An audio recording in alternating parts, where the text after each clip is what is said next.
Bien, profe. Sí, descansaron Eh, en Semana Santa. sí, profe. Me alegra muchísimo, me alegra muchísimo. ¿Cómo van con la actividad del mapa conceptual? ¿Los que están aquí ya lo entregaron? Sí, profe. Sí, faltan algunas personitas por entregar.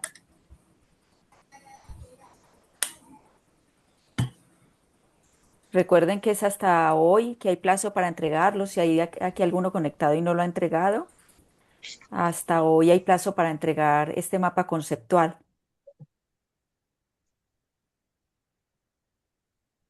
Bueno, chicos, vamos a empezar con la actividad que dejamos la semana pasada, que fue sobre la historia de la microbiología y que habíamos dejado por grupos, ¿sí? Entonces, vamos a hacer una pequeña sociabilización de esa actividad y después vamos a hablar de los grupos de microorganismos. Entonces, para ello, yo me acuerdo que bueno, los tengo aquí anotados en la sala 1, estaba Luz Geraldine, Melanie, Janet, Sara, Verónica. ¿Están aquí alguno de este grupo? Sí, señora. Sí. Ah, hola, Sara. Bueno, Bueno, ¿quién quedó de anfitriona o para comentar sobre lo que investigaron? pues nosotros nos habíamos dividido en dos personas, que uno Sí, iba a hablar de Aristóteles y el sí, otro de pero yo iba a hablar de Aristóteles, sí. pero no sé si la que, no tenemos claro si es si una compañera no podía estar y no sé si es la que iba a hablar de Hooke. Eh, eran cuatro personitas. De las cuatro personitas, Verónica, Janet, Melanie, ninguna está acá. Yo, profe. Melanie, ¿no tienes del tema de Robert Hooke? Sí, profe, yo hablo de él. Ah, listo, listo. Entonces, bueno, para que comencemos, Sara, tú empieza a comentar sobre lo que encontraste sobre Aristóteles y la generación espontánea. Bueno, yo encontré que Aristóteles decía que los seres vivos eh, aparecían a partir de materias que no eran de materias no vivas.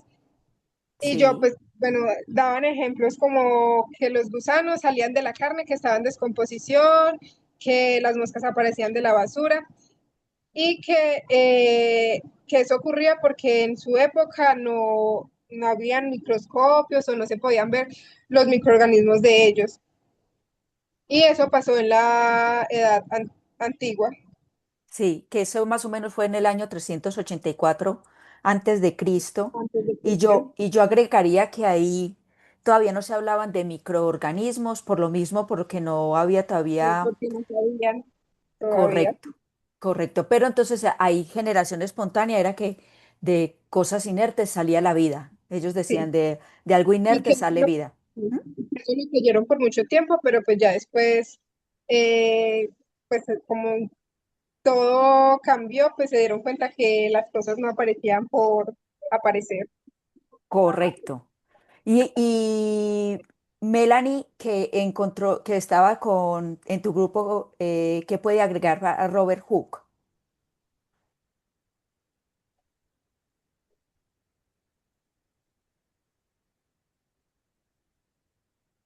Profe, Sí, te escucho. Robert Hooke habló de la Sí, célula porque fue el primero en usar un microscopio y correcto. observar cosas que nadie había visto antes. Él Sí, habló de la célula porque tenía curiosidad por explorar objetos muy pequeños y usó un microscopio para observar la lámina de corcho. Él notó muchas estructuras diminutas en forma de cajitas, que lo llevó a nombrarlas como habitaciones pequeñas que lo recordó las celdas de los monjes. correcto. También eh, él lo nombró células, que significa pequeñas celdas, y la razón principal fue porque observó por primera vez y necesitaba darle un nombre a lo que estaba viendo. Él no sabía cómo funcionaban, tampoco sabía que era la base de todos los seres vivos, él solamente decidió darle ese nombre. Exacto, la célula, la palabra célula es originaria de él y era por eso, porque él veía, como Melanie lo dijo, unas celdas en el corcho. Él analizó el corcho y hizo pequeños cortes muy finos y vio esas celditas que se asemejan mucho a la colmena de las abejas. Entonces él vio todas estas estructuras así en celdas y no porque fuera célula, o sea, con lo que nosotros conocemos ahora, sino porque le dio esa forma. Entonces, gracias a Robert Hooke, fue que tenemos esta palabra célula y de dónde fue originaria. Fue por lo que él vio en esos corchos. Entonces él ya ahí, en microscopios muy básicos, empezó a observar esas estructuras. ¿Y en qué año, Melanie, estaba más o menos Robert Hooke? Si no, yo te ayudo también, si no lo tienes. Esa fue en la Edad Moderna. Sí, en 1665 más o menos. Imagínense todo lo que pasó desde 384 antes de Cristo hasta Robert Hooke, que empezó con este descubrimiento. ¿De acuerdo? Entonces, lo más importante ahí es que en la primera, antiguamente, ahí nunca se habló de microorganismos, se habló de la generación espontánea. Luego pasamos a Robert Hooke, que él empezó a hablar ahí de célula, pero no célula como tal como la conocemos, sino por como ella la vio. ¿De acuerdo? Entonces ahora vámonos al siguiente grupo, que estaba Ana María, María Camila, Mario, Diana, que iban a hablar de Anthony Leeuwenhoek y Francesco Redi. Profe, qué Eh, pena la interrumpo. sí, cuéntame. Yo le escribí a usted en el chat y hablé con ellos para hacer la investigación también de ahí. Sí, y yo creo que le dije a ellos que se unieran a este grupo que era más pequeño. Ah, entonces también estaba Juliet. Lo que Sí, pasa es que sí, listo, Juliet. ¿Quieres hablar? ¿Contar algo sobre Anthony Leeuwenhoek o Francesco Redi? Profe, el, el- porque Mario iba a hablar de un tema y yo del otro, o si quiere ella nos complementa o que hable. Listo, como lo hayan organizado, como ustedes hayan organizado el grupo, para mí está bien. Entonces comienza Juliet, Mario. si quiere, o si quiere Juliet hable y yo miro le complemento, como quiera. Listo, como quieran. Por listo. mí, a mí me gusta escucharlos a todos, porque así todos se van desenvolviendo. Si quieren ir cada uno hablando un poco y complementando, me parece genial.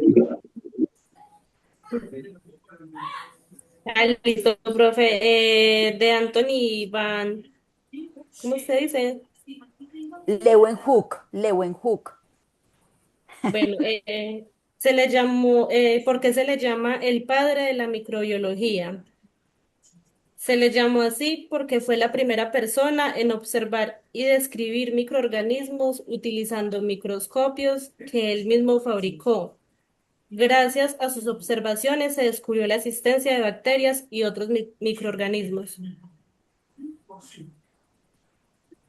Muy bien. ¿Alguien más para agregar? Sí, Mario. profe, yo le agrego ahí. Sí, como decía la compañera Juliet, él fue el primero en observar los microorganismos. De profesión, pues no era científico como tal. Él le decía en el comerciante porque él se dedicaba a la fabricación de telas. Entonces, Correcto, pero él no estuvo en una universidad ni nada de eso. correcto. Eh, para ese tiempo él utilizó como un nombre para los microorganismos, o sea, no lo llamaban como microorganismos como tal, sino que le decías que animaculos o Eh, animacuolos, algo así. sí, sí, animálculos, exacto. Él los nombró así. Animáculos, No, no, no los llamó como microorganismos. Él utilizó esta palabra, exacto. que para nosotros ahora es microorganismos. Ujú. Exacto, sí, y eso fue más o menos pues, él nació entre 1632 y falleció en 1723, como para Correcto, complementar ahí lo de Anthony de Wickham. Ant Leeuwenhoek. Exacto, Muy sí, y bien. ya, pues, el otro tema, sí, ya entonces Luz le explica, el del otro, Listo, el de Francesco Redi. ajá, Sí, correcto. profe. Cuéntame. Entonces, Francesco Redi nació el 18 de febrero de 1626 y falleció en marzo de 1697. Fue médico, naturista, fisiólogo, literario, italiano. Demostró correcto. pues que él tenía como, ¿cómo le digo? Bueno, le encantaba esa parte de la biología, le encantaba Sí, experimentar y fue el primero que refutó la generación espontánea en 1668. Entonces él correcto. demostró mediante experimentos controlados que los gusanos no eran, o sea, no salían literal de la carne así por descomposición, sino que él cogió con experimentos y selló como tarritos de vidrio para mirar como la evolución de qué pasaba con esta carne, ¿cierto? Entonces Sí. comprendió que las moscas llegaban y ponían huevecillos en la carne y entonces así salían las larvas. Entonces no era que de una carne inerte salía porque sí, Porque sí, espontáneamente. espontáneamente, de la nada. Eso, entonces él fue el que primero refutó esa idea que traían desde Aristóteles y dijo, no, esto sale de alguna parte, entonces pasa por esto y esto, porque miren este experimento que yo hice y la carne no pasó de esto. Entonces él tenía una frase célebre que decía, todo ser vivo precede de otro ser vivo. Y esa Correcto. es como la parte. Sí, esa es la parte importante y el experimento él lo verificó porque como estabas explicando, Luz, un frasco estaba abierto, pero otro estaba con una gasa y el otro estaba cerrado. Pero en el que estaba abierto y estaba con la gasa, lo que él observó, lo que contabas de las moscas y que depositaban y al final pues la carne se dañaba y ahí depositaban las moscas los huevos y se reproducía. En cambio, en la que estaba tapada no le pasaba nada a la carne. Entonces fue como la manera de él controlar esas dos formas de decir, mire, aquí creció porque está con los frascos abiertos y aquí cerrado. Entonces también ayudó muchísimo a refutar la teoría de la generación espontánea. Y por eso es lo Ok. que él dice que de todo lo vivo sale de otro ser vivo. ¿Qué, Luz? Cuéntame. También decían que era el padre de la parasitología moderna.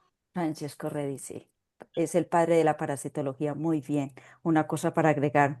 Muchísimas gracias, Luz. Profe, la Cuénteme. compañera Ana María Correa, pues está también en este grupo, ella en este momento está trabajando, pero ella me pasó también la información de ella, que es también de Sí, Francisco Edith. sí. Ah, y coincide o hay algo Sí, diferente? pues sí, lo que usted dijo que realizó el experimento con carne en frascos, colocó que un frasco abierto, un frasco cerrado y un frasco cubierto con gasa. Correcto, Eh, También correcto. lo que acabo de decir la compañera que es considerado fundador de la parasitología en 1684 publicó un tratado de helmintología, estudio de parásitos. Perfecto. Muchísimas gracias. ¿Algo más para complementar, chicos, o estamos bien ya con lo que agregamos?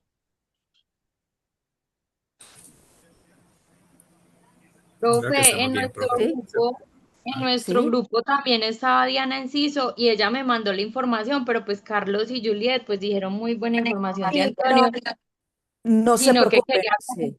Muchas como gracias. O sea, decir, bueno, pues gracias. sí, tranquilas. O sea, lo importante es como sociabilizar todo lo que ustedes encontraron y que el resto del grupo se enriquezca más o menos y tengan un conocimiento de la historia, porque yo también soy conocedora de que en este momento pueden haber estudiantes que por su situación laboral pues no pueden estar aquí y mandan lo que hayan investigado, pero lo más importante es que sociabilicemos entre nosotros y que cuando estas personitas que están laborando puedan ver la grabación, pues les quede un poco entendible el tema y narrado por ustedes, porque así a ustedes les queda mucho más entendido.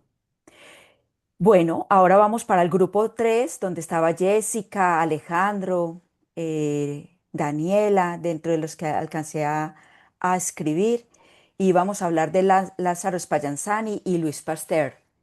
¿Están aquí de representantes de este grupito? Sí, señora. Muy bien, Daniela, bienvenida. Gracias, profe. También estaba Laura Alzate en este grupo.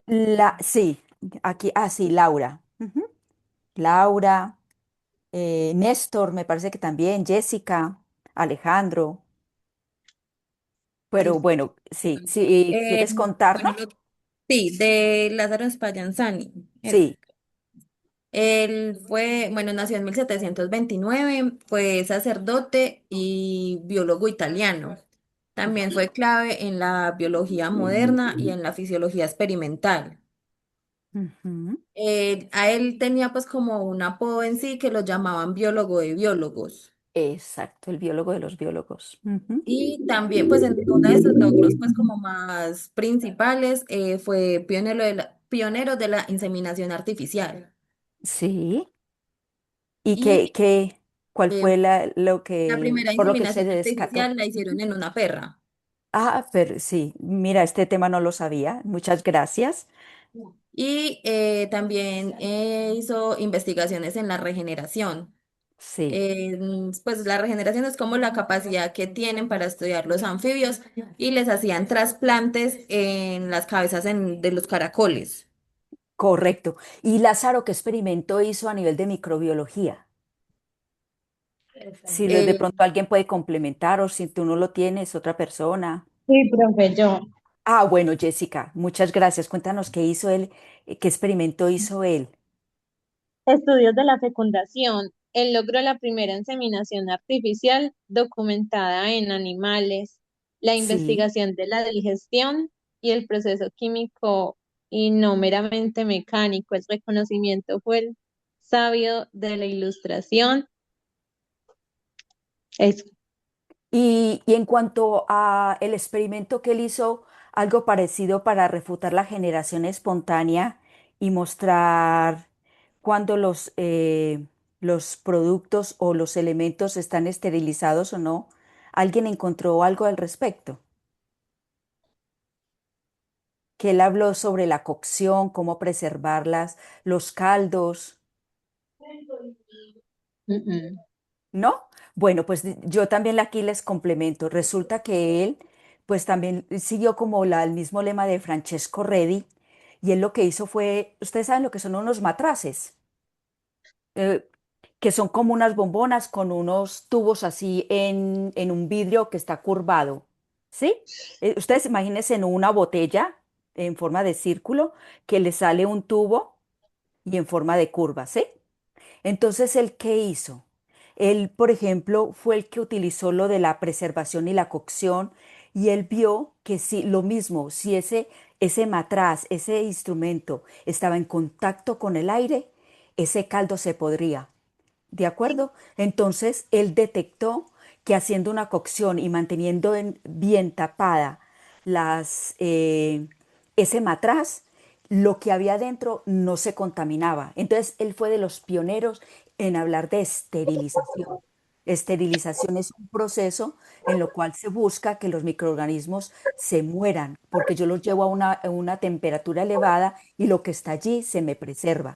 Entonces, ahí él también encontró que los microorganismos podían sufrir o morir por medio de temperaturas elevadas y los alimentos o lo que yo quisiera preservar se conservaba, ¿de acuerdo?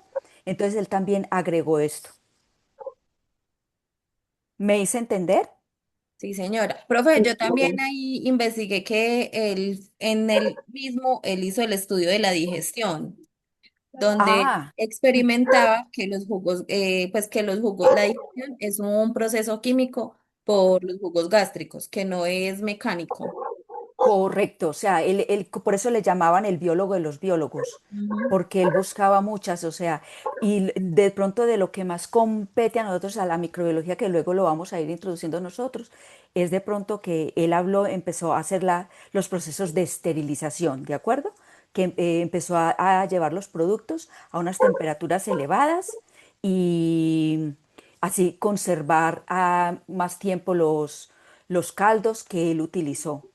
Y de pronto todo lo otro que ustedes me hablaron de él, o sea, él hizo muchos estudios, pero para nosotros lo más importante es la preservación y la esterilización, que lo hizo por la cocción, cocinando, como nosotros cocinamos en casa, en la cocina, pues él hizo lo mismo, pero conservó ese matraz que ese tubo no se contaminara, entonces se preservaba lo que estaba adentro. Y en cuanto a Luis Pasteur, ¿qué me quieren contar? profe, Es un Dime. químico microbiólogo francés que nació el 27 de diciembre de 1822 a 28 de septiembre de 1895. Él hizo varios descubrimientos, incluyendo la teoría germinal de las enfermedades. Por ejemplo, uno de sus logros principales fue la teoría microbiana, que Ujú. fue donde demostró que los gérmenes son causantes de las enfermedades y la fermentación. Por ejemplo, la pasteurización fue otro que desarrolló la técnica de calentar los alimentos, como la leche y el vino, a una temperatura para matar las bacterias sin alterar el producto. Y pues ahí Correcto, salva lo que es la industria agroalimentaria. Y pues correcto, ya tenemos las vacunas y las atenuaciones, que descubrió que los microbios atenuados son debilitados y podían generar una inmunidad, lo que permitió crear la vacuna contra el cólera y, correcto. y la rabia. Y la Bueno, rabia, y muy también está bien. la estructura molecular, que realizó avances claves para la cristalografía, que al descubrirla, mm, era la isometría óptica, o sea, pues por medio de los ojos. Correcto. Entonces, de pronto, ¿alguien quiere agregar más o yo también complemento? Fuera de Jessica, ¿alguien Si quiere quieres, más? sigo. Como quieras, Jessica.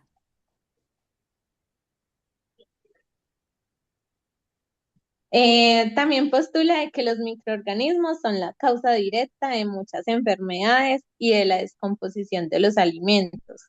La inmunización fue un éxito y el procedimiento de la vacunación antirrábica de Pasteur se adoptó rápidamente para 1890.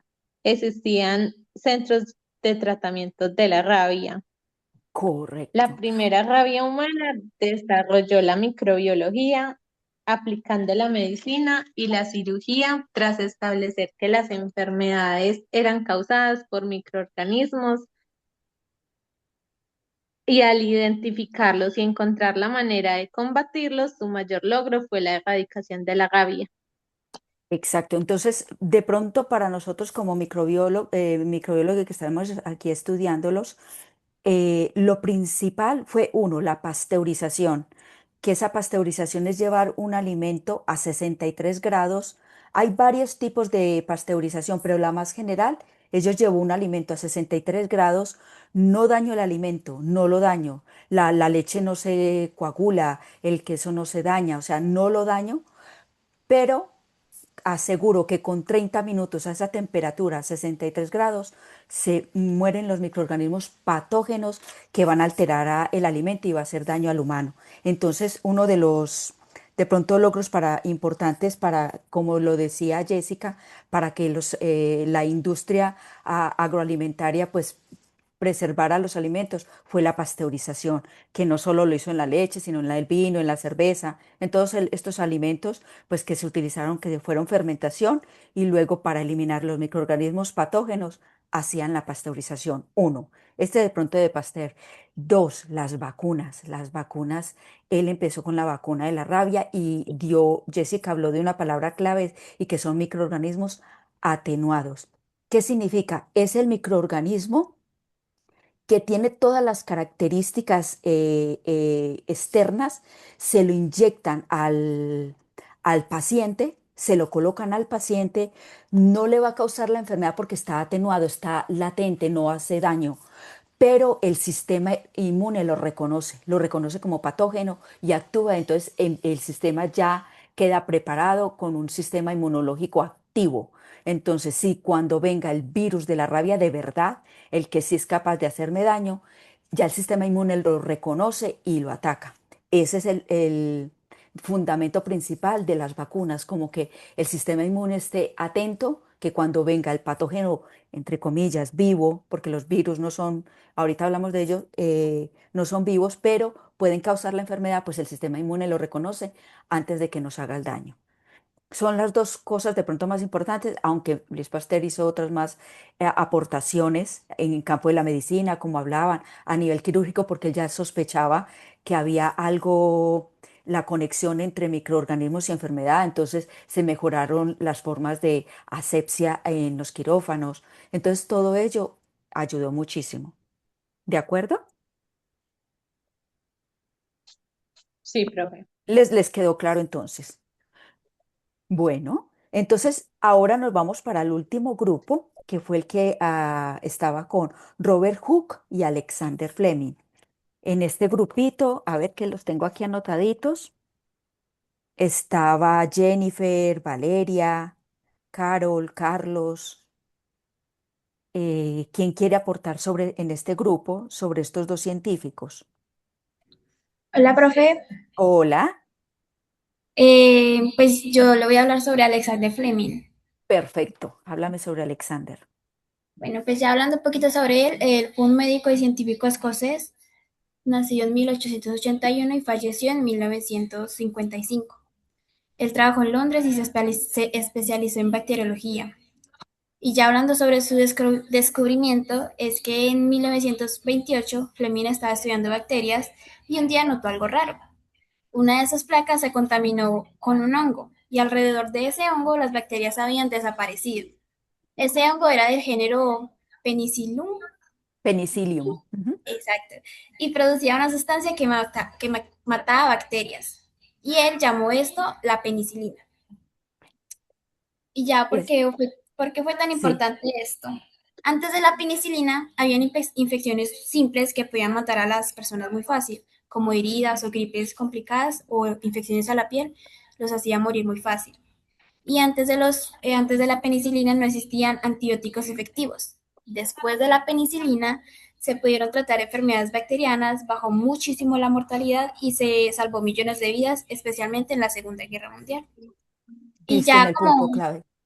ya como un datico así como curioso, Sí, es sí. que Fleming no logró producir la penicilina en grandes cantidades, sino que años después otros científicos lo desarrollaron por uso masivo. O sea, Fleming encontró la idea, pero otros la convirtieron en uso médico. Sí, y a nivel industrial, la producción ya a nivel industrial de este antibiótico. Y Jennifer dio en él un punto clave y es que él descubrió este antibiótico cuando iba a venir un gran acontecimiento mundial y fue la Segunda Guerra Mundial. Gracias a él se salvaron muchas vidas, porque muchos de los soldados morían a veces no por la misma herida, sino por las infecciones que se daban después de en esa herida. Y esto lo salvó a muchos soldados en la Segunda Guerra Mundial.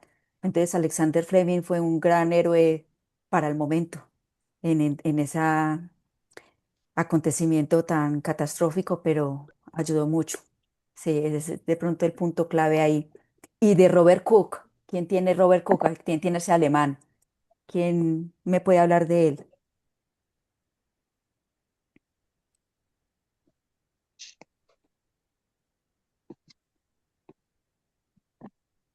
Del grupo Valeria, Carol, Carlos, que hayan averiguaron sobre este científico, que era Alexander Fleming y Robert Cook. Ninguno lo tiene. Pues si quieres yo le abro sobre él. Bueno, Jennifer, cuéntame, Jennifer, ¿qué encontraste sobre Robert Cook? Bueno, él fue un médico alemán, nació en 1843 y murió en 1910 y pues era considerado uno de los mejores fundadores de la bacteriología. Pues básicamente él fue uno de los primeros en demostrar con pruebas que las bacterias sí causaban enfermedades, algo que antes no estaba del todo claro. Sí, Entonces, ¿qué hizo exactamente él? Él se dedicó a estudiar enfermedades infecciosas y logró identificar las bacterias responsables de varias, como la correcto. antrax, que es carbunco, algo así, Sí, sí, el anthrax. tuberculosis y Sí, la cólera. sí. Y tienes ahí cómo hizo él el experimento para saber que ese microorganismo era el causante de la enfermedad. ¿Lo tienes ahí? O si No, quieres, yo te lo puedo, si quieres, yo se los comento. ¿Sí? sí está. Mire. ¿Me puedo complementar con algo? Claro, Carlos, cuéntanos. Bueno, dice que ganó el Premio Nobel de Medicina en 1905, que es uno de los padres de la bacteriología moderna. Sí, Dice que descubrió la bacteria que causa la tuberculosis, sí, identificó los agentes del cólera y el antrax. cólera y anthrax, muy bien. Sus Y descubrimientos permitieron entender cómo se transmiten las enfermedades infecciosas y desarrolló sí, diagnósticos más precisos sobre estas. Y ujú, sentó las bases de la microbiología clínica, clave en farmacia y salud. correcto, Carlos. Yo les voy a contar más o menos cómo hizo el experimento para darse cuenta. Fue una forma cruel, pero bueno, ahora de pronto la ética no lo permitiría, pero fue que él utilizó animalitos, ratones o conejos, cogió animales sanos, ¿sí? Estos animalitos sanos, y les inyectó directamente de otro animal enfermo eh, este microorganismo, se los inyectó. Y él descubrió que momentos después o días después el animal sufría la enfermedad. Y de allí, de ese animal que sufría la enfermedad, volvía a sacar y lo volvía a colocar en un animal sano. Entonces él se dio cuenta que el causante de la enfermedad era ese microorganismo. Por eso fue que descubrió el antras, que es tan duro, que es el mismo carbunco, el cólera, porque él hizo todo eso, la tuberculosis. Hizo estos experimentos, son muy duros y crueles, pero fue la manera de él verificar que un cuerpo sano, si es atacado por un microorganismo y ese cuerpo no tiene un buen sistema inmunológico, una buena resistencia, pues produce la enfermedad. Y si yo de ese animal que tiene la enfermedad extraigo el microorganismo y se lo pongo a ese otro también le puedo producir la enfermedad. ¿Me hice entender?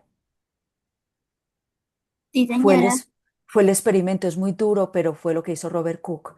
Descubrió, fue la causa-efecto de los microorganismos. Entonces él sabe que la causa es el microorganismo y la consecuencia es la enfermedad.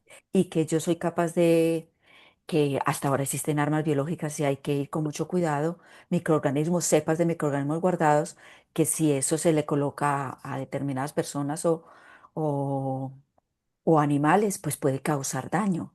Pues yo no sé si ustedes recuerdan la historia de las cartas que llegaban en Estados Unidos con anthrax. ¿Ustedes alguna vez lo escucharon? Pues hubo unos atentados en Estados Unidos, ahora no recuerdo bien el año, le llegaban cartas a políticos y las cartas por dentro llevaba polvo, que ese polvo era la cepa del anthrax. Entonces esa gente lo aspiraba porque abría la carta y eso era un polvillo y les causaba la enfermedad. Entonces esos microorganismos son causantes, lo han utilizado como arma biológica por su daño, por su potencia que tiene, por lo virulentos que son. ¿De acuerdo? Profe, ¿qué tan Dime, cierto Carlos. es que Rusia es uno de los países con más desarrollo en el tema de microbiología y estudio de la biología como tal?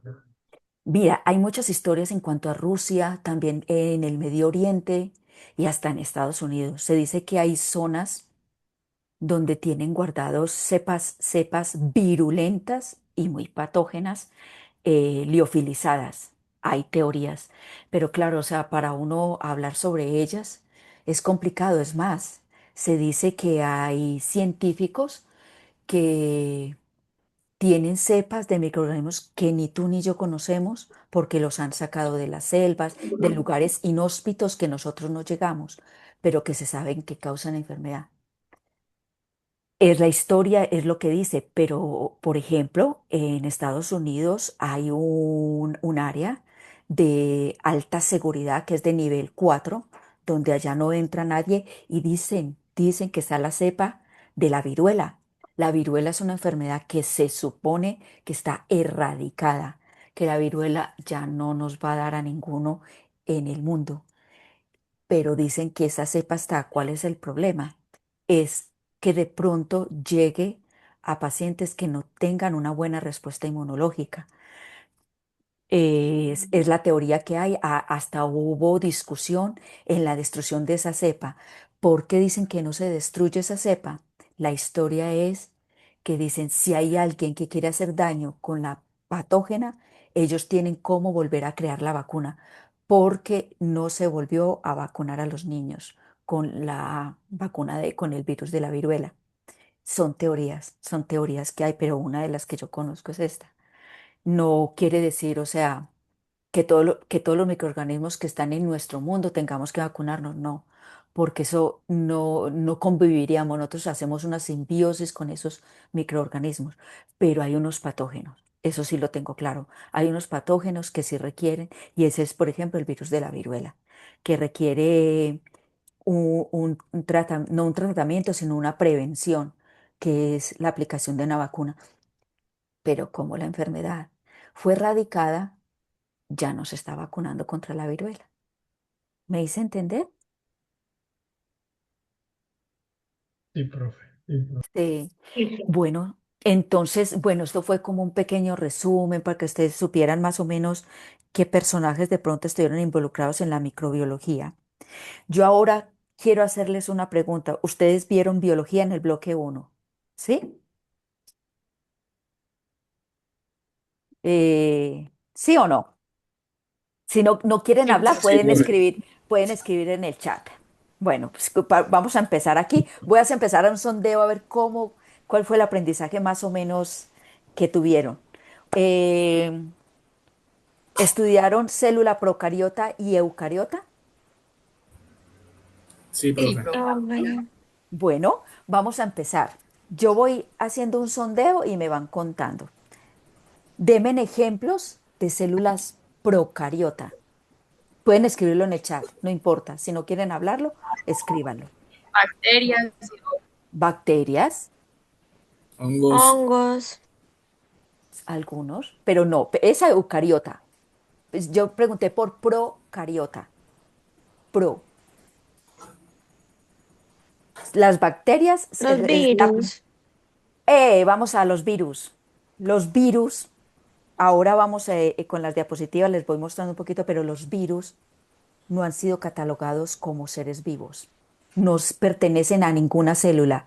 Yo ahora les vamos a un esquema ni de procariota ni eucariota. Los virus están aparte. Los virus se han catalogado como unos seres que no le dan las características de ser vivo porque no tiene las características de célula. El virus es muy sencillo, es muy simple. Él tiene solo como una cápside, se le llama cápside, y dentro tiene el ácido nucleico, que yo creo que perdón, en biología lo vieron, donde está el ADN, ¿sí? O ADN o ARN. Eso es el virus. El virus no es célula, le llaman acelular. Entonces, voy a empezar a compartir unas diapositivas que tengo y lo vamos hablando. Esperen.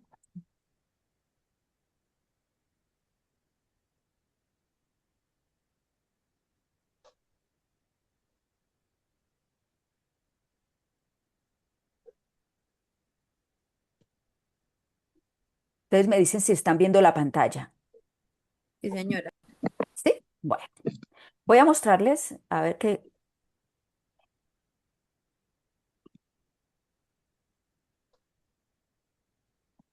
Voy a mostrarles esta presentación que tengo y vamos entre ustedes y yo a hacer un pequeño sondeo. Dentro de los microorganismos, vamos a hablar los que ustedes han ido nombrando. Esto, háganle en un pantallazo ya, por favor. Quiero que se lo hagan todos para que tengan claro cómo se clasifican. Es lo único que yo les pido. Esta gráfica, ¿por qué? Porque vamos a empezar a hablarlos de ellos. La clasificación de los microorganismos se les ha clasificado como celulares. Espera, yo quito esta que no me la deja ver. Y acelulares. Vamos a hablar dentro de celulares, que ustedes lo vieron en biología, están los procariotas, donde las principales representantes están las bacterias y las arqueas. Las arqueas aquí a ustedes poco les compete porque son las bacterias primitivas y de pronto a veces se utilizan en biotecnología, pero a ustedes estas les compete muchísimo como regentes en farmacia. Dentro de las eucariotas, ustedes me empezaron a nombrar que están los hongos, que están los protozoos, están las algas y dentro de los hongos hay levaduras y mohos. ¿De acuerdo? Esta clasificación quiero que la tengan muy presente y que la procariota, muchos lo pusieron en el mapa conceptual. La procariota no tiene núcleo, no tiene núcleo. Su ADN está en el citoplasma, en la bacteria. Él no tiene una membrana con un núcleo que donde guarda el material genético. Él está libre. En cambio, la eucariota sí tiene un núcleo y es definido, es la diferencia entre procariota y eucariota. ¿De acuerdo? Para que lo tengan muy claro. Dentro de las procariotas se dice que son unicelulares, es decir, que son una celulita, no más. En cambio, los eucariotas, la diferencia es que unos son unicelulares o pluricelulares. Nosotros, como seres humanos, ¿en qué grupo estaríamos? Pluricelulares. Pluricelulares, correcto. Tenemos muchas células. Pertenecemos a los eucariotas y dentro de ellas, pues los pluricelulares. Y aparte, fuera, porque no tiene las características de célula, están los virus.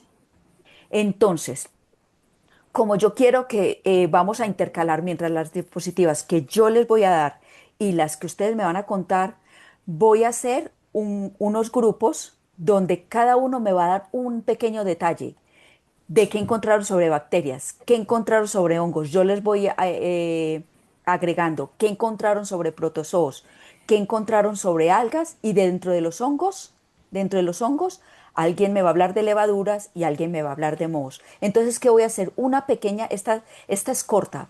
Vamos a hacer de solo 10 minuticos con la ayuda de Miguel. Yo creo que Miguel está ahí escuchándome, el monitor. Vamos a hacer grupos donde bacterias, uno, dos, tres, cuatro, que me arme 5 grupitos. Entonces esos 5 grupos, yo a cada grupito le voy a dar un microorganismo y que me dé las generalidades. Y yo empiezo a darle algunos ejemplos de bacterias, de levaduras, de mohos, de protozoos y así lo complementamos. ¿Les queda claro? Porque es la manera de que ustedes interioricen bien cada uno de estos microorganismos y que lo sepan diferenciar. ¿De acuerdo? Listo, profe. Listo, Bueno, profe. entonces, ahora lo que vamos a hacer, yo no sé si Miguel está por acá, ¿me escuchas? Hola, profe, sí, entonces 5 grupos. 5 grupos, 5 salitas y yo a cada grupito le voy a dar un microorganismo para que hable generalidades de ese microorganismo. Listo, entonces los creo ya. Sí, ya, por favor. Listo, espera, entonces crear.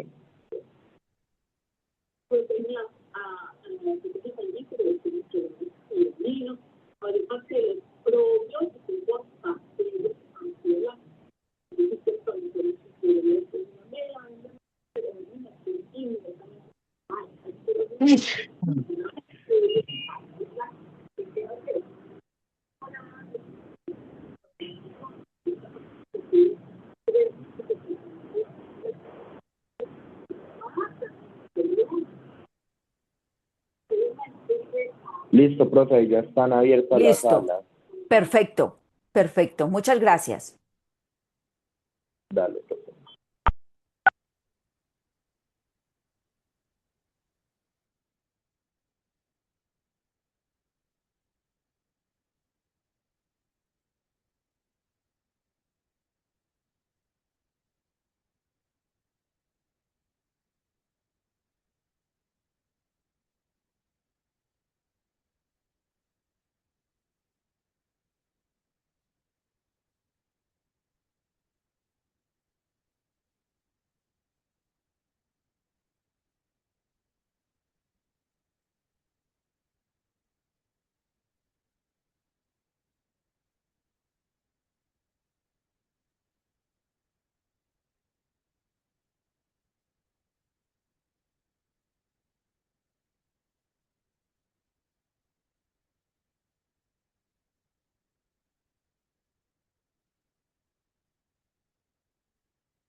Hola, Miguel.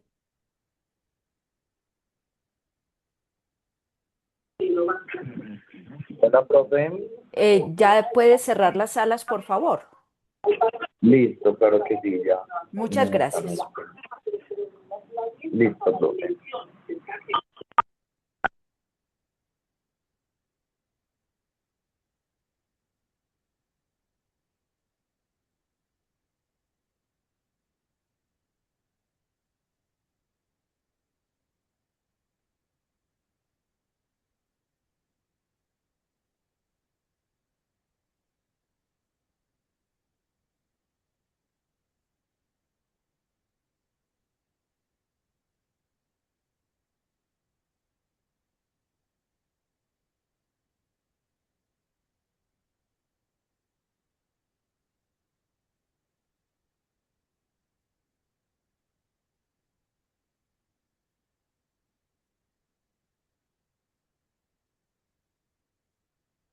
Hola, chicos. ¿Ya están todos aquí?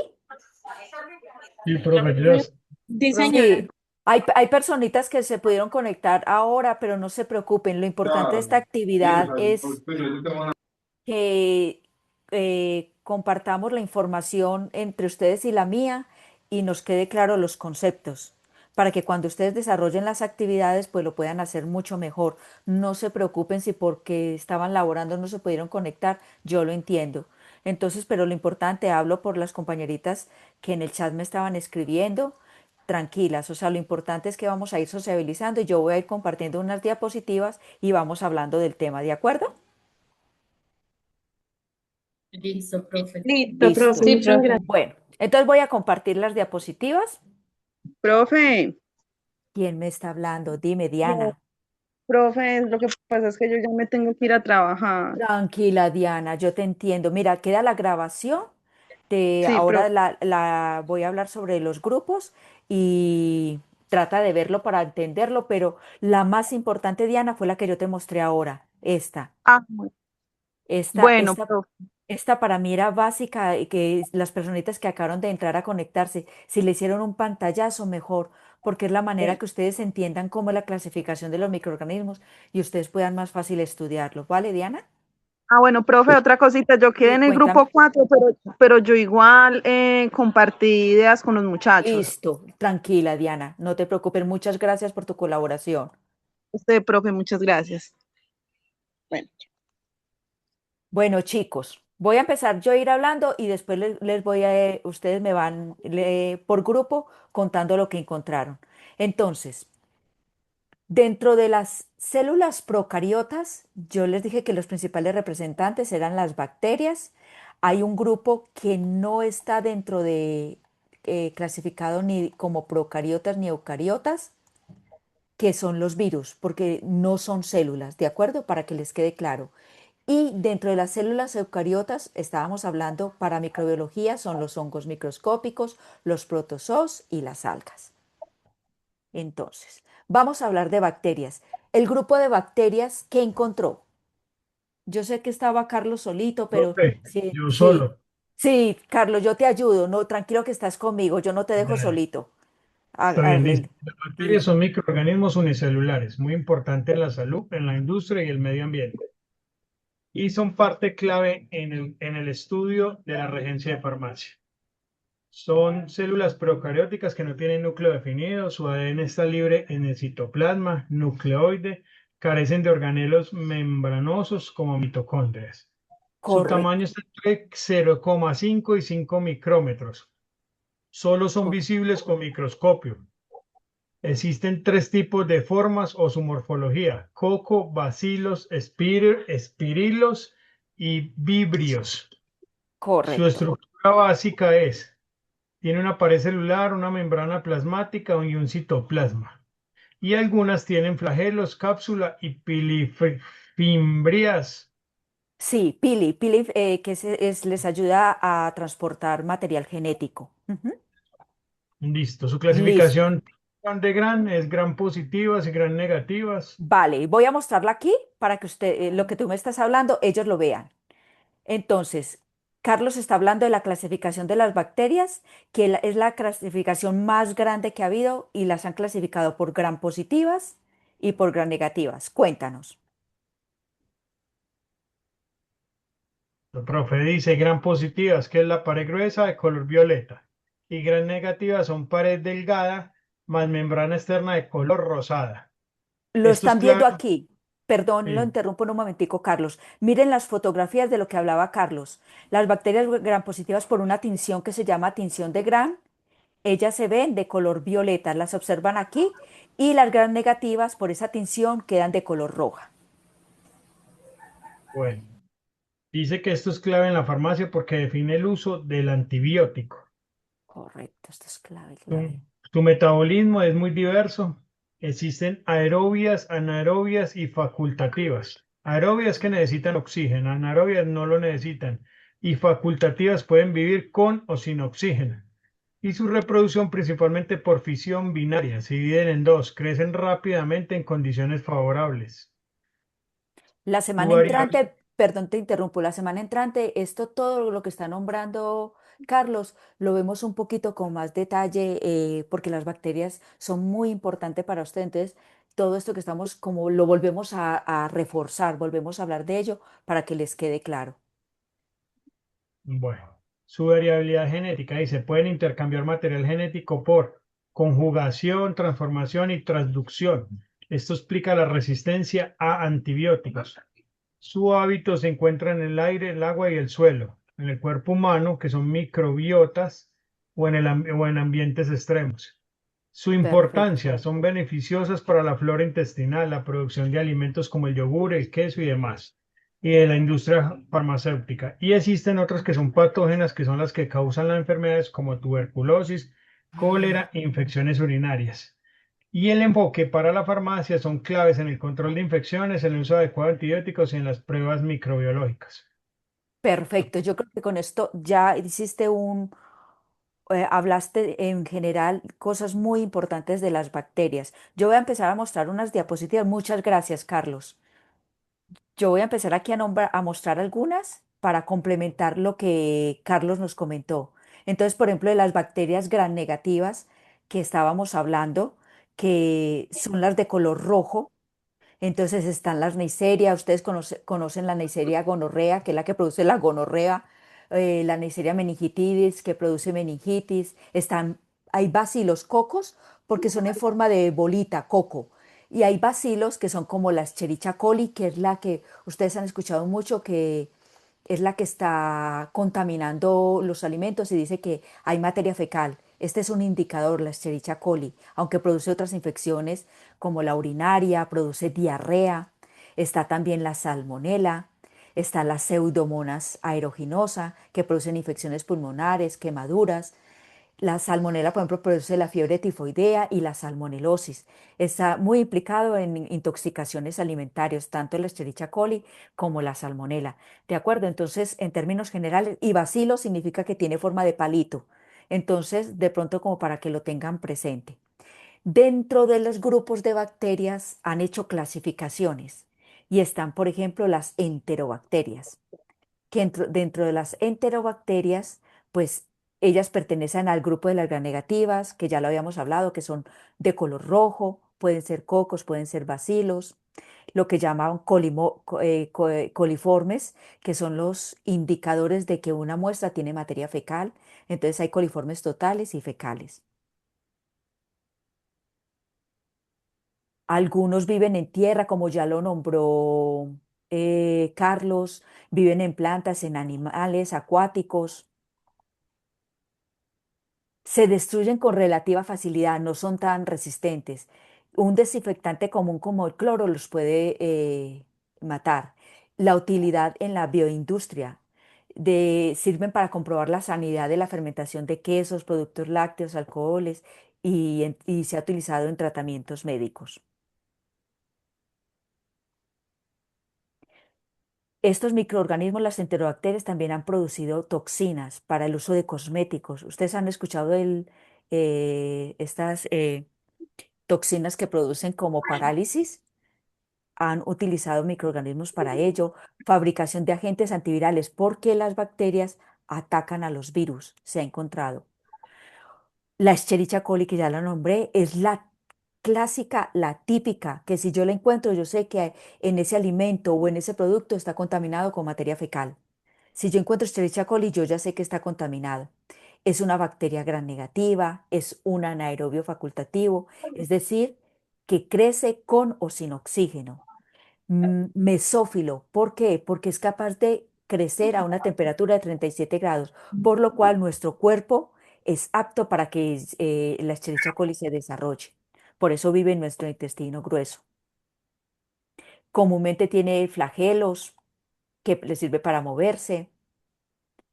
Es esencial para el funcionamiento correcto del proceso digestivo y participa en la producción de las vitaminas B y la K. O sea, ella de per sí no es mala porque nos ayuda en estos procesos. Ciertas cepas eh, de esta bacteria tienen unos elementos genéticos o mutaciones que funcionan como factor de virulencia. O sea, hay estudios que dependiendo, porque la Escherichia coli digamos que tiene hermanas, y cada una de ellas, dependiendo de su material genético, pueden tener unos factores de virulencia que es hacerlas mucho más patógenas y que producen diarreas o enfermedades intestinales.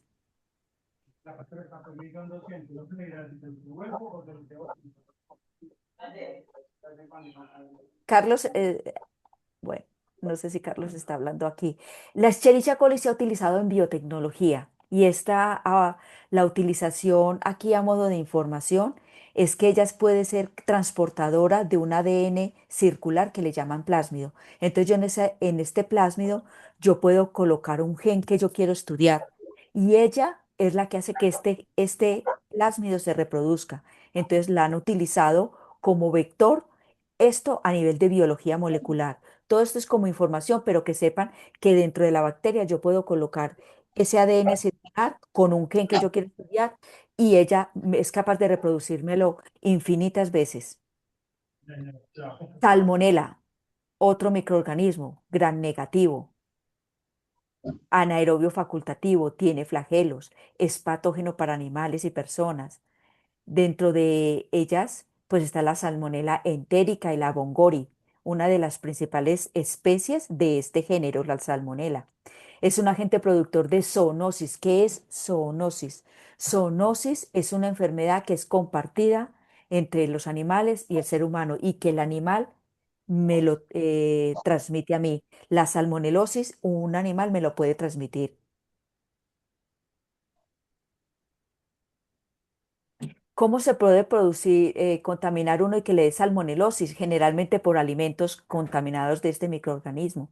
Ejemplo, el huevo. En el huevo puede haber la salmonela. Estos huevos que están toteados en el supermercado son de mucho cuidado, la salmonela y la shigella, porque es el alimento especial para ellas. Y ahí pueden estar este microorganismo. También se encuentran en frutas y en verduras que están en contacto con la tierra. Dicen que la mantequilla puede durar hasta 10 semanas, en la leche hasta 6 meses y en el chocolate varios meses, este microorganismo. Otro género, el Enterobacter, es un bacilo gram negativo, anaerobio facultativo. Todos estos son como géneros que pertenecen a las bacterias. Es patógeno, causa una infección oportunista. ¿Qué quiere decir oportunista? Que el paciente tiene que estar inmunosuprimido, que su sistema inmune está bajo y entonces esta bacteria es capaz de atacarme, que generalmente ataca a nivel del tracto urinario, respiratorio. Produce bacteremias. Bacteremias, ¿qué es? Es cuando la bacteria es capaz de reproducirse a nivel de la sangre. Entonces está muy asociado a pacientes que están a nivel intrahospitalario y que tienen catéteres. Eso lo buscan muchísimo.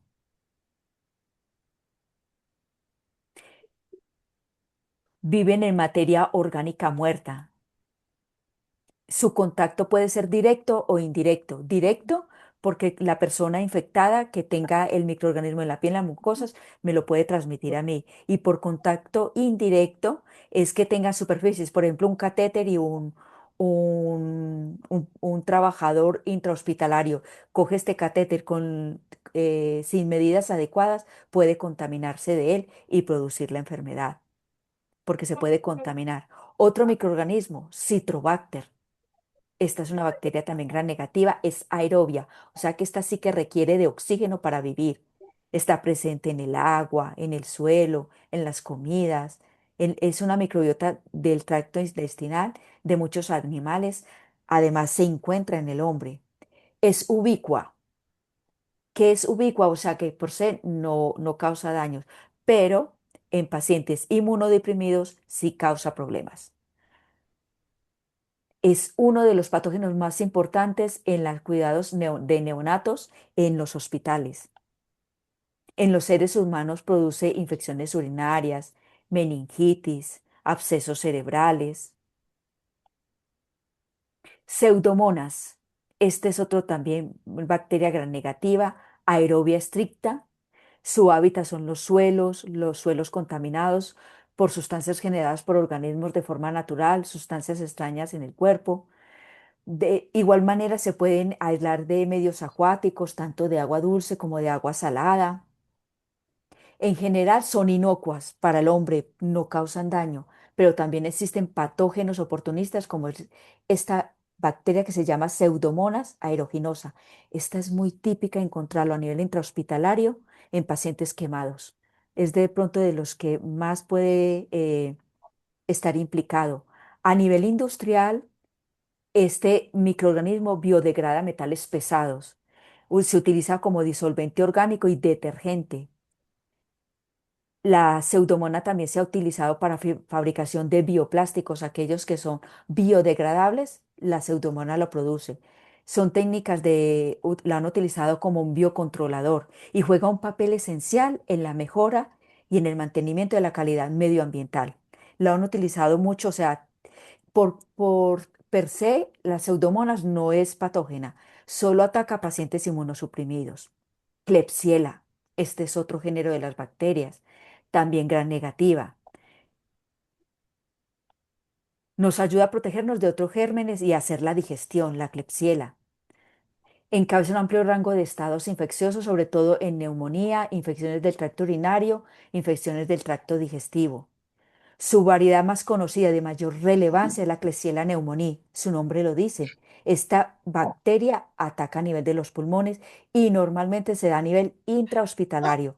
Otra palabra que pueden utilizar a nivel intrahospitalario es nosocomial, para que se vayan familiarizando con estos términos. Nosocomiales son aquellas infecciones que uno adquiere dentro del hospital. Adquiere fuerza como consecuencia del frecuente uso de antibióticos en instalaciones sanitarias, que va a favorecer su resistencia y es conocida como una superbacteria.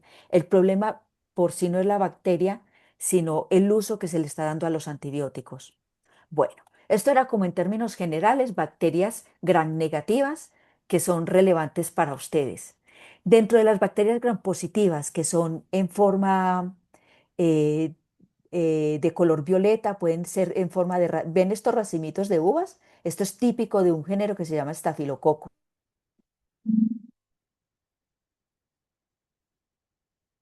Cadena.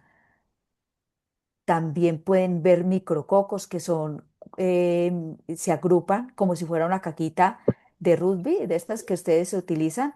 Ellos se agrupan en cajitas. Entonces, pero todas son gram positivas porque adquieren este color de acuerdo a la pared celular. Esto lo vemos un poquito más en la siguiente clase, la pared de las bacterias, tanto gram positivas como gram negativas. Dentro de los bacilos está, ahorita lo nombramos cuando hablábamos del bacilo, en la historia del bacilo anthracis, que es el agente que causa el antras y tiene como características que forma esporas. Yo no sé si ustedes alcanzan a visualizar aquí dentro de cada bacteria como un halito transparente.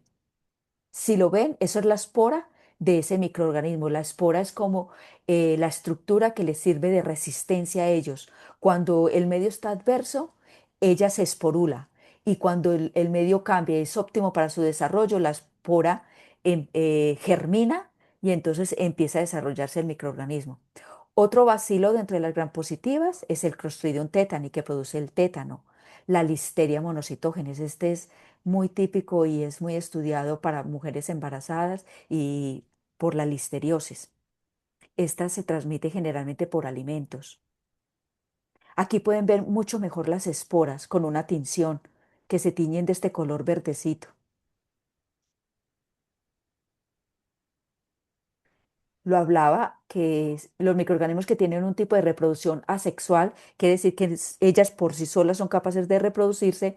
Carlos lo nombró que es como fisión binaria. Un mecanismo es, por ejemplo, las esporas. Si el medio está óptimo, pues ellas se reproducen.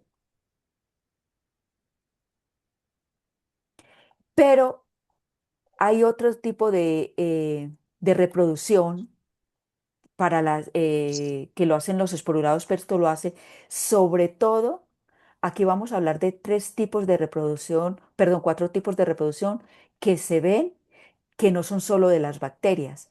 La fisión binaria es típica de las bacterias, donde una célula madre da origen a dos células hijas. Esa es una bipartición, donde quedan todas, las dos son como gemelitas, quedan cada una con su material genético y todos los otros organelas que ellas tienen, los ribosomas y todo. Pero en los microorganismos eucariotas existe la gemación, que es una célula, de aquí sale una yemita y esta yemita va a tener todas las características de la célula madre, pero es más pequeña y ella va creciendo.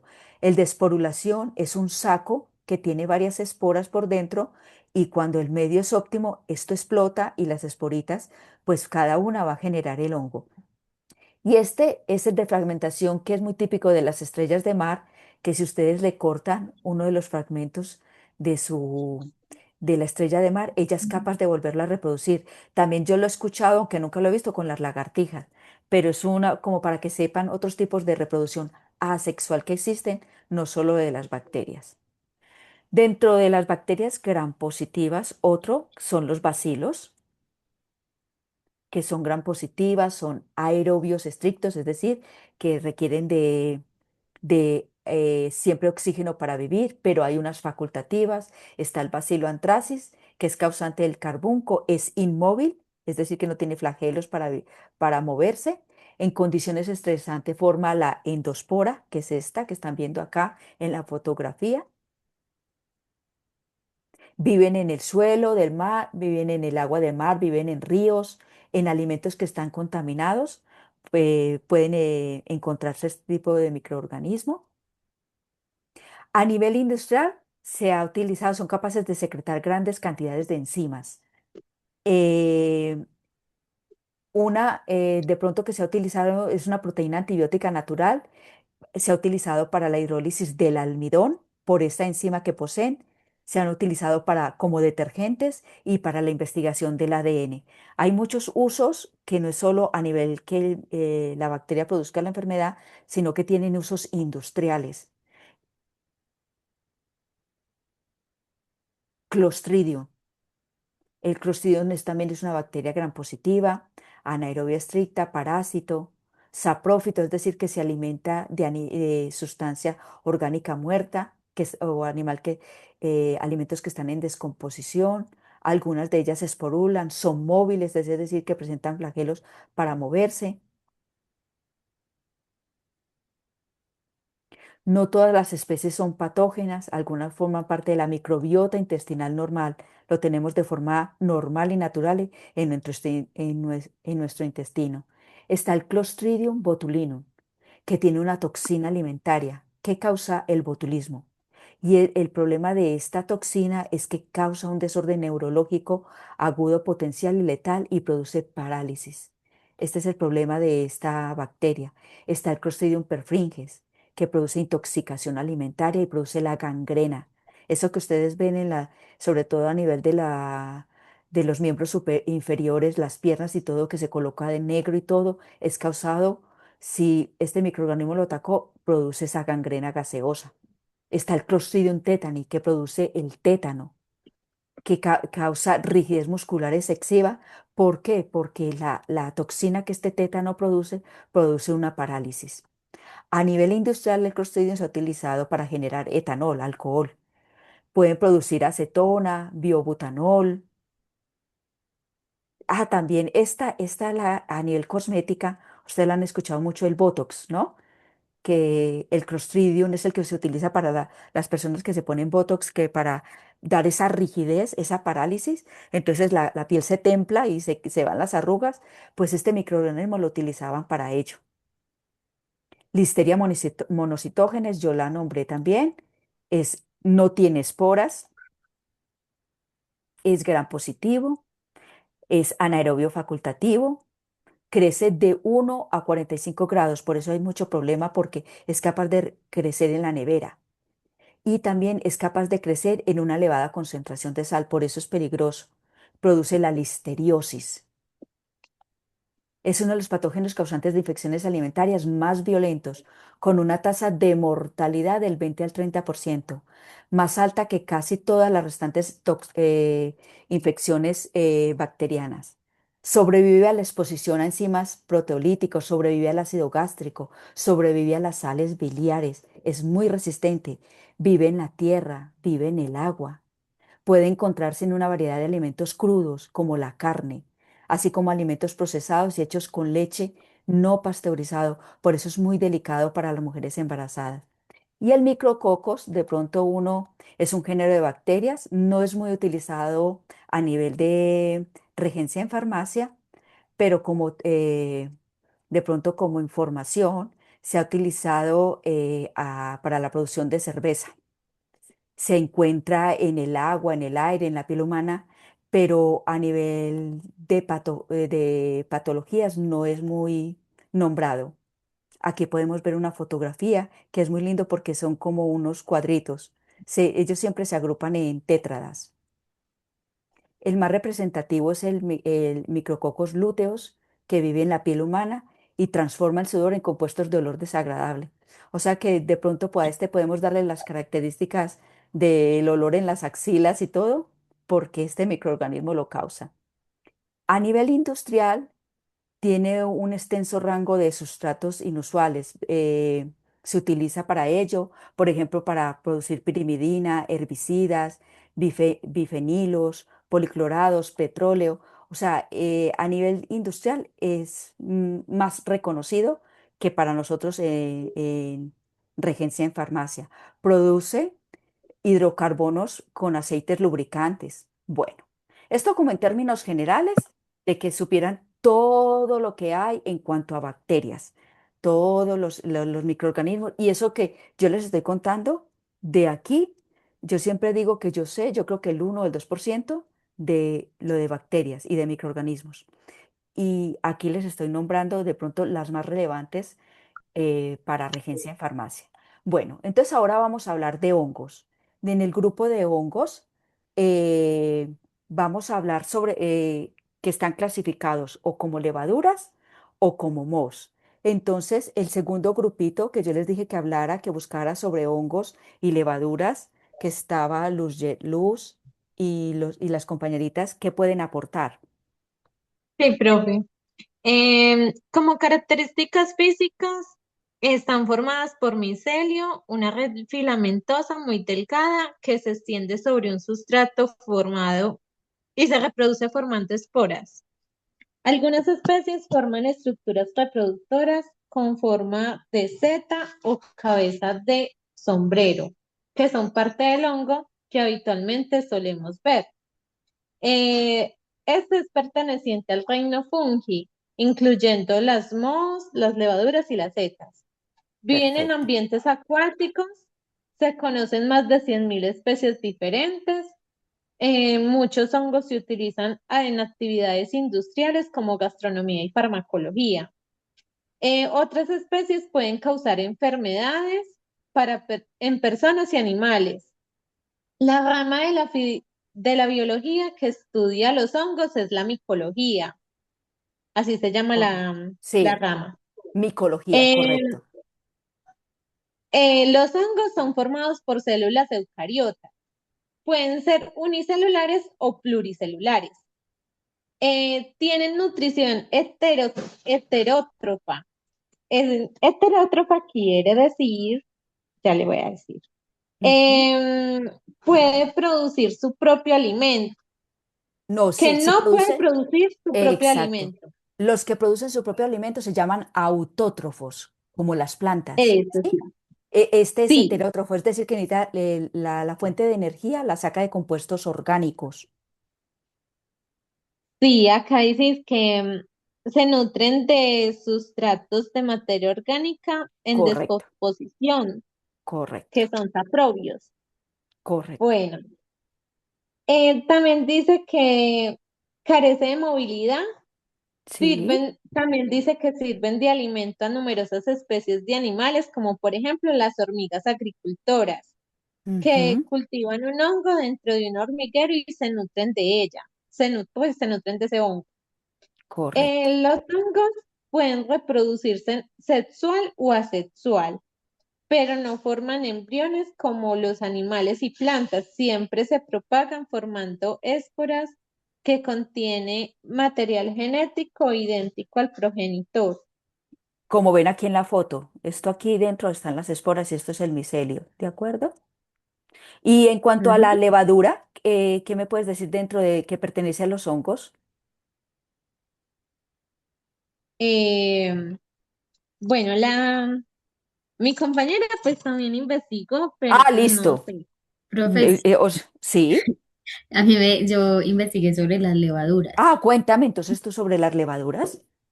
Las levaduras son hongos microscópicos unicelulares y eucariotas. Son fundamentales en la industria alimentaria por la capacidad que tienen de fermentar azúcares. Se caracterizan por su forma ovalada, color crema o blanco y reproducción por gemación y metabolismo capaz de producir dióxido de carbono y alcohol. Son esenciales en la panadería, cervecería y la vinificación. Las características principales es que son organismos unicelulares. Son hongos microscópicos de una sola célula, generalmente de forma ovalada o esférica. Son eucariotas porque poseen un núcleo celular definido, a diferencia pues de las bacterias. Correcto, En la correcto. reproducción se reproducen principalmente de forma sexual mediante un proceso llamado gemación, donde una célula hija crece a partir de la célula madre. El metabolismo fermentivo son capaces de transformar carbohidratos, que serían pues los azúcares, en energía, alcohol y dióxido de carbono bajo condiciones anaeróbicas, es decir, sin oxígeno, que es un proceso clave para leudar masas y fermentar bebidas. Correcto. En la respiración pueden respirar aeróbicamente cuando hay oxígeno, multiplicándose rápidamente y fermentar cuando no lo hay. En la nutrición son quimiorganotrofas, lo que significa que obtienen energía y carbono a partir de compuestos orgánicos que son pues los azúcares. Y hay Correcto. 10 tipos principales, que sería la levadura fresca prensada, que sería pues la pasta compacta, que requiere refrigeración y alta actividad fermentativa. La levadura seca dice granulada, deshidratada y mayor vida útil. Y la levadura natural, que sería la masa madre, dice que es cultivo simbólico de levaduras salvajes y bacterias. Perfecto. Ya, o sea, todo este de pronto quedó completico hablar y ahora los que buscaron los hongos filamentosos, ¿alguien buscó? O de los mohos. Sí, profe. Bueno, escuchen. Entonces, Ujú. bueno, los mohos son hongos filamentosos, microscópicos y multicelulares. Por son eucariotas. Cor- Pertenecen al reino fungi, caracterizado por crecer en forma de hifas o filamentos que forman un micelio. O sea, esas filas se llaman micelio. Miren Comúnmente, esto, perdón, corazón, te interrumpo lo que estaba hablando. Mírala aquí las hifas, ¿sí? Estos micelios, estas ramitas, es como ustedes ven una rama de una planta. Mírenla acá. ajá, Entonces ellos forman y a nivel, por eso se llama moho, porque ustedes a más de uno, o bueno, a mí me ha pasado, en la nevera que uno se le olvida el tomate, sobre todo el tomate o la naranja, que ven ese crecimiento, esos son de los mohos, también llamados filamentosos. Entonces, para que lo tengan presente, diferente a la levadura, que la levadura crece es como de forma cremosa. Haga de cuenta una crema. En cambio, los hongos filamentosos son como así, polvorientos, o como así, mire cómo crecen acá, irradian como una raíz. Bueno, continúa. Bueno, lo que seguía era comúnmente visible como una capa peluda, lo que decías Es ahora, exacto, y, y de calor sobre superficies húmedas. Bueno, lo que dice es que ellas se generan más que todo o se reproducen más fácil en la humedad, que de la temperatura en la que ellas están, pues crecen más fácilmente entre 15 y 30 grados. Su nutrición es heterótrofa. Son,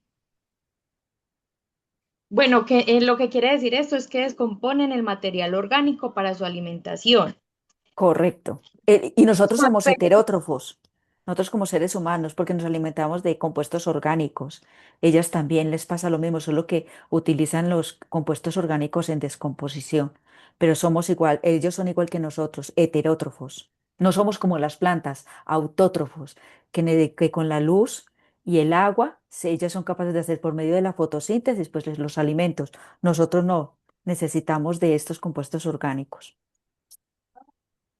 Bueno, profe dice que se reproducen liberando esporas.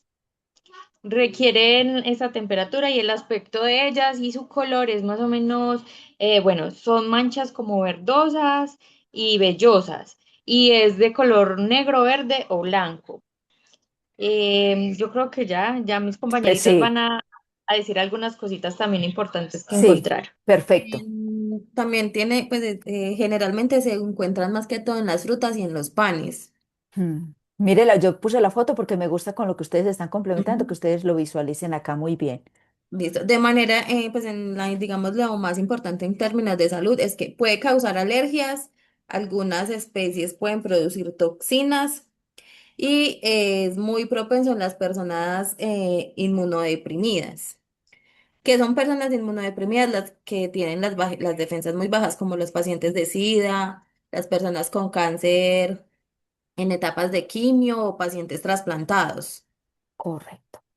También, pues como infecciones más comunes son la candidiasis y la aspergilosis. Ujú. La Pueden ser candidiasis, leves. perdón, la Sí, interrumpo. La candidiasis es una sí, levadura, ¿de ujú, acuerdo? Y la sí, señora. aspergillosis es de los hongos filamentosos, como Ujú, para ver que estas dos clases de hongos pueden producirnos a nosotros enfermedades. sí, señor. Bueno, ¿tienes algo más para agregar, corazón? No, señora. No, bueno, entonces de pronto también es bueno que ver que esos hongos filamentosos, no sé si alguno ha tenido la oportunidad de comer el queso Roquefort, ese queso verde. ¿Alguien lo ha probado? ¿O lo ha visto en los Es muy maluco. supermercados? Sabe un poco maluco.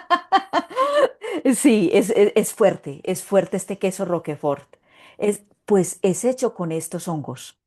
Hay un penicillium que produce este tipo de queso y a nivel de Europa pues gusta mucho. A nosotros de pronto no tenemos el gusto muy acostumbrado a ellos porque el queso es fuerte, pero por ejemplo los hongos no solo producen enfermedades, sino que se ha utilizado a nivel de producción de alimentos. Bueno, voy a nombrarles algunos dentro de estos hongos que me hablaron, es el Aspergillus, que ahora lo nombraron. El aspergillus normalmente, pues uno lo puede detectar porque normalmente debe negro los vegetales, normalmente. Entonces, si uno ve el microscopio, uno va a detectar este microorganismo. Ataca la lechuga, el tomate, la selga, el limón. Puede vivir en el heno, en el compostaje.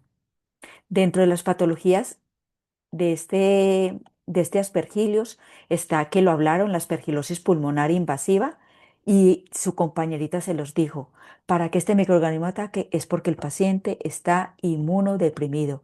O sea que podemos ver a un paciente con cáncer, a un paciente que está con un trasplante, a un paciente con SIDA o una enfermedad autoinmune donde las defensas estén bajas, este aspergillus puede atacar. Oni- Onicomicosis, que son enfermedades de las uñas. Este hongo puede atacar a nivel de las uñas y es una enfermedad que es muy difícil de erradicar, la enfermedad de las uñas. A nivel industrial, no solo pues causa estas patologías, sino que se ha visto que puede producir el ácido cítrico, otro que es el ácido glucónico, puede producir enzimas como la glucoamilasa, galactosidasa, que estas enzimas son muy utilizadas a nivel alimentario. Favorece el desarrollo de distintos cultivos, esto debido a una pequeña porción de fósforo que contiene, o sea que no siempre su función es patológica, sino que también se puede sacar beneficios de ella. El penicillium, ese, pues yo pienso que la clave aquí fue uno de los que estuvimos hablando, que es el productor de la penicilina. Es el productor de la penicilina. Es el género de hongos más abundantes que hay en el suelo. Eh, a ver, se me perdió el mouse. Tiene una fácil proliferación. Es un gran problema porque a los alimentos los ataca muy fácilmente. Y ustedes pueden ver, si el alimento se ve de ese color verdoso, es porque el penicilio lo atacó. Algunas especies producen toxinas, sin embargo, muchas especies son beneficiosas para el ser humano. Y lo que yo les hablaba, el queso Roquefort es hecho con este penicilio. Hay otros quesos, que es el brie, el camembert, todos estos se han utilizado especies de penicilio para darle ese sabor característico a los quesos. Las levaduras, que ya las estaban hablando, unicelulares, inmóviles.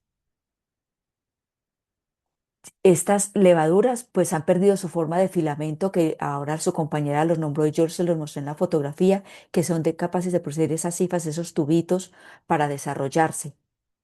Perdieron esa capacidad. En los cultivos las levaduras forman unas colonias húmedas, cremosas, como ya los dije, pueden ser opacas o pastosas, no es como ese moho algodonoso, pulvoriento. Entonces, como a nivel microscópico y macroscópico en el cultivo, uno puede diferenciar una levadura de un hongo por la forma en que crecen sus colonias. Las más conocidas a nivel de nosotros y para los detergentes en farmacias es la Candida albicans, que esa microbiota es normal y se puede encontrar en la piel, en la boca, en la zona genital, en los intestinos, pero es oportunista. Ataca a mucha mujer embarazada y a paciente inmunosuprimido. Hay muchas mujeres que sufren de infecciones a nivel vaginal por la Candida albicans porque ella también es una de las personas que su defensa se baja y la Cándida les produce una infección. Saccharomyces cerevisiae, utilizado es levadura, pero la utilización de ella es a nivel de procesos fermentativos, es decir, que está implicada para la producción de la cerveza, del vino, entonces no está implicado como a nivel patológico. Y aquí podemos ver de pronto una fotografía con las colonias características de las levaduras. Y aquí microscópico, la levadura con una gemación. Es muy lindo verlo porque la célula madre empieza a producir la gema. Y entonces esta célula se desprende y luego toma el tamaño de la mamá. Aquí podemos ver fotografías ya a nivel de microscopía más avanzada de las Saccharomyces. Y de pronto esto sería como términos generales que luego vamos a hablar más de ellas, pero para que la tengan presente dentro de las levaduras, pues la Saccharomyces, una representante muy importante, pero sobre todo a nivel industrial. Y vamos a hablar de los virus. ¿A quién le tocó los virus? Yo voy a hablar sobre los virus, profe. Bueno, ¿quién soy yo? Que como tengo aquí en la pantalla no alcanzo a verla. Melanie Álvarez. Melanie, hola Melanie, ¿qué encontraste tú sobre los virus? Un momentico, profe. Las generalidades de los virus hacen referencia a a las características básicas que permiten entender qué son y cómo actúan. Los virus son agentes infecciosos microscópicos que pueden considerarse organismos vivos completos porque no tienen metabolismo propio, ni pueden reproducirse por sí solos. No Por esta pueden razón, considerarse seres vivos. señora, No se consideran seres vivos. no tienen metabolismo propio ni pueden Exacto, reproducirse por sí solos. correcto, son parásitos obligados. Sí, señora. Por Bueno, esta razón, necesitan Por esta razón necesitan invadir una célula huésped para poder multiplicarse y continuar su ciclo de vida. En cuanto a su estructura, los virus están formados por material genético, puede ser ADN o ARN. el cual contiene la información necesaria para producir nuevos virus. Este material genético está protegido por una cubierta de proteínas llamada cápside y en algunos casos también poseen una envoltura externa que les ayuda a entrar en las células. Los virus son mucho más pequeños que las bacterias. Perdón, Melanie, yo te interrumpo un momentico para mostrar lo que estabas hablando aquí. Esto es lo que estábamos hablando de la cápside. Esto es que ven aquí en esta figura. Y el material genético que ella hablaba, que si puede ser ADN, ARN, el virus como tal no entra, sino que inyecta el material genético. Si lo alcanzan a observar aquí, ellos inyectan el material genético y el material genético es el que es capaz de utilizar toda la maquinaria de la célula huésped y reproducirse. Entonces, por ejemplo, es una fotografía espectacular de un bacteriófago que es un virus que ataca a la bacteria. Entonces, aquí podemos ver al virus cómo inyecta su material genético. Continúa. Em, los virus son mucho más pequeños que las bacterias, por lo que solo se pueden observar con microscopios electrónicos. Además, tienen la capacidad de infectar diferentes tipos de organismos, como seres humanos, animales, plantas e incluso bacterias. Cada virus suele ser específico para ciertos tipos de células. Cuando un virus entra al organismo, se adquiere una célula, produce su material genético y utiliza la maquinaria de la célula para replicarse y formar nuevos virus, los cuales luego se liberan para infectar otras células. Muchos virus son responsables de diversas enfermedades en los seres humanos, como por ejemplo la influencia del dengue o el COVID-19. Por esta razón, el estudio de los virus es muy importante para la medicina y la salud pública, ya que permite desarrollar vacunas, tratamientos y medidas de prevención para evitar la propagación del virus. Correcto. Solo aquí para agregar, porque quedó muy completa la información de ellos, es, por ejemplo, unos ejemplos de virus respiratorios que ustedes conocen, el de la gripa, que es el virus de la influenza, otro virus que se llama respiratorio sincitial, el coronavirus, que es yo creo que nadie de nosotros lo vamos a olvidar, enfermedades generalizadas, por ejemplo, el virus de la inmunodeficiencia humana, SIDA, virus de la hepatitis, virus del herpes simple, tipo 1, tipo 2, que luego lo hablaremos, virus de la varicela zóster, el papiloma humano, que este papiloma humano es el que produce el cáncer cervical y puede producir otro tipo de lesiones como las verrugas genitales. Entonces son como ejemplos de este microorganismo que a pesar de ser tan pequeño y no pertenecer a los seres vivos, pues causa enfermedades. Este lo hablaremos más a posteriori, que es lo de los bacteriófagos, pero ahora quiero mejor que el grupito que buscó los protozoos, que es otro grupo de microorganismos que encontró. La profe, Hola, Carol. Bueno, dice que los protozoos son protozoos. microorganismos eucariotas, unicelulares, eh, son heterótrofos y generalmente pues móviles, que no son ni animales, ni plantas, ni hongos. Habitan en entornos húmedos, actúan como parásitos, alimentándose de materia orgánica o de otros microorganismos. Muchos de estos causan enfermedades en los humanos, como la malaria. Dice que, pues, eucariotas es que no tiene, que tienen núcleo definido y orgánulos, ¿cierto? Cierto, Se alimentan de bacterias, microorganismos, residuos orgánicos. Se desplazan mediante cilios, que correcto. son pelos cortos, eh, Son pelo- mediante, ¿cómo? ¿Mediante qué? ¿Mediante qué? Mediante flagelos, Sí, que bueno, o son sea, largos. perdón, te interrumpo un momentico, corazón. O sea, cilios es que rodean el cuerpecito del protozoo, son como pelitos y estos le ayudan a moverse. O flagelos, que es como una cola más larga para hacer el movimiento y desplazarse. O también pseudópodos, es que no sé bien qué decir. Pseudópodos. Eso, Pseudópodos quiere decir que pseudópodos, son que falsos, son falsos. falsos pies.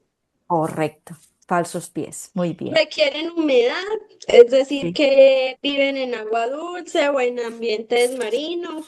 Pueden reproducirse de forma sexual o sexual, asexual y sexual, sí. correcto. Dice que las infecciones pueden ser graves y a menudo se transmiten por aguas contaminadas, heces o insectos vectores, que son los que las pues llevan la enfermedad. Correcto. Bueno, entonces aquí ya hicimos un pequeño resumen de los protozoos, pues ya aquí todo, la compañerita lo ha dicho, eucariotas, heterótrofos, se pueden reproducir por fisión binaria sexual, pero también algunos pueden hacerlo de forma sexual, viven en ambientes acuáticos, húmedos, algunos son parásitos del ser humano. Dentro de los parásitos que alguno de nosotros en la infancia sobre todo lo hemos vivido, es la Yardia lamblia, que produce yardiasis, que es una diarrea aguda donde hay, la materia fecal es sanguinolenta y con un moco. Ese moco es con sangre y es muy típico de la yardia. También la entomoeba histolítica puede producir amibiasis y está también presente en alimentos y en aguas contaminadas. Entonces son como de pronto dos representantes importantes de los protozoos. Bueno, mis chiquitos, pues hasta aquí. eh, a ver si Profe, soy una capaz. pregunta. Sí, cuéntenme. ¿Se pueden considerar a los protozoos como parásitos o hay una diferencia como especial? Sí. La palabra parásito, o sea, lo han utilizado a los protozoos, a los helmintos, todos estos, que son microorganismos que utilizan toda la maquinaria de la célula huésped para ellos vivir y no hacer nada. Eso es parasitismo. Parasitismo es que un microorganismo entre en nuestro cuerpo, viva de todo lo que yo tengo y no me aporte nada bueno, nada. Entonces los protozoos son parásitos. Los virus son parásitos. Parásitos es como ese microorganismo que entra a mi cuerpo, pero no me produce ningún beneficio. Si me produce beneficio, ya no lo voy a llamar parásito, ¿de acuerdo? Es una palabra que de pronto va más ligada a que me causa perjuicios, si yo lo tengo Ah, listo. presente. ¿Sí? Listo, profe. ¿Alguna otra pregunta?